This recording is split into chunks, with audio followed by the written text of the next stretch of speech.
Welcome back to my channel. हमारा आज का टॉपिक है ओम का नियम। तो ओम का नियम क्या है, पहले इसमें हम ये समझेंगे, ठीक है। उसका फिर हम प्रायोगिक सत्यापन समझने का प्रयास करेंगे। तो जॉर्ज साइमन ओम ने सबसे पहले किसी चालक में बहने वाली धारा और उसके सिरों पर लगाया गया विभवांतर के बीच संबंध दिया, जिसको ओम के नियम के नाम से जाना जाता है। तो इस नियम का कथन ये है कि यदि किसी चालक की भौतिक अवस्था जैसे लंबाई, ताप इत्यादि में परिवर्तन ना किया जाए तो उसमें बहने वाली धारा उसके सिरों पर लगाया गया विभवांतर के अनुक्रमानुपाती होती है। इसमें आया है चालक। तो चालक कहाँ पर है? अब जैसे हम प्रैक्टिकल कर रहे हैं, प्रयोग कर रहे हैं, तो उसमें ये विद्युत परिपथ है, ये होगी बैटरी, यहाँ लगाइए आपने बैटरी, और ये हो गया मीटर, ये वोल्ट मीटर, और ये हो गया कोई चालकता जिसका प्रतिरोध क्या है आर, ये हो गया धारा नियंत्रक या परिवर्ती प्रतिरोध या रियोस्टेट, और ये हो गई एक मार्गी कुंजी। तो किसी चालक की भौतिक अवस्था, तो वो चालक यही है जिसका प्रतिरोध क्या है आर है।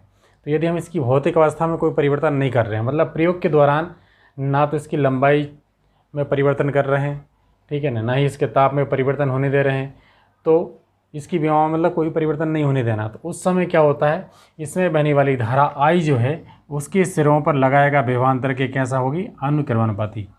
तो अर्थात भी समानुपाती क्या हो गया आई, या तो आगे हो जाए फिर ये क्या है, समानुपातिक चिन्ह हटा देते हैं तो क्या हो जाएगा, एक नियतांक आ जाएगा, तो भी बराबर क्या हो जाएगा आर आई, या हम कह सकते हैं क्या आर बराबर भी बटे आई। मतलब विभवांतर और धारा इन दोनों का अनुपात हमेशा नियत रहेगा। तो इस नियतांक को क्या बोलते हैं, चालक का प्रतिरोध। यदि हम चालक के सिरों के बीच में लगाए गए विभवांतर के मान को बढ़ाते हैं तो धारा का मान भी बढ़ेगा, लेकिन दोनों का अनुपात हमेशा नियत रहेगा। उस नियतांक को क्या बोलते हैं, उस चालक का प्रतिरोध।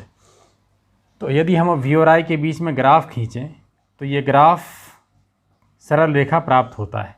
सरल कोई भी ग्राफ यदि सरल रेखा प्राप्त हो रहा है, इसका मतलब ये हुआ कि जिन राशियों के बीच आपने वो ग्राफ बनाया वो दोनों एक दूसरे के कैसे अनुक्रमानुपाती हैं।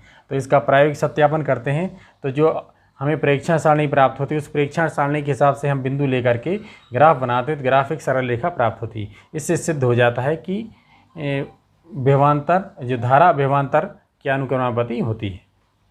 तो ये एक्स अक्ष है जिस पर अपन लेंगे विभवांतर, और ये क्या हो गया वाई अक्ष जिस पर लेंगे हम धारा आई। अब मान लीजिए हम प्रयोगशाला में जिस अमीटर का उपयोग कर रहे हैं उसमें ऐसा कैलिब्रेशन या ऐसे निशान लगे हुए हैं, ये 0, 1 एम्पियर, 2 एम्पियर, 3 एम्पियर। अब देखो यहाँ 0 से लेकर 1 एम्पियर तक कितने निशान बने हुए, 10। तो हम कह सकते हैं क्या 10 खाने बराबर 1 एम्पियर, इसलिए 1 खाना बराबर क्या हो जाएगा 1/10 एम्पियर। तो 0.1 एम्पियर आ गया, 1 खाने का मान 0.1 एम्पियर। तो इसको बोलते हैं अपन क्या, मीटर का अल्पतमांक। तो सबसे पहले हमने मीटर का अल्पतमांक निकाला, कितना हो गया 0.1 एम्पियर। इसी तरह से मान लीजिए वोल्ट मीटर है, तो वोल्ट मीटर का अपन ने क्या है यहाँ उसका भी अल्पतमांक निकालना। वोल्ट मीटर होगा तो यहाँ वी लिखा होगा, तो उसमें मान लीजिए ऐसे ही है। तो 10 खाने बराबर 1 वोल्ट, तो 1 खाना बराबर 1/10 वोल्ट, ये भी कितना आ जाएगा 0.1 वोल्ट। तो मान लीजिए आपके पास जो वोल्ट मीटर है उसका अल्पतमांक कितना हो गया 0.01 वोल्ट।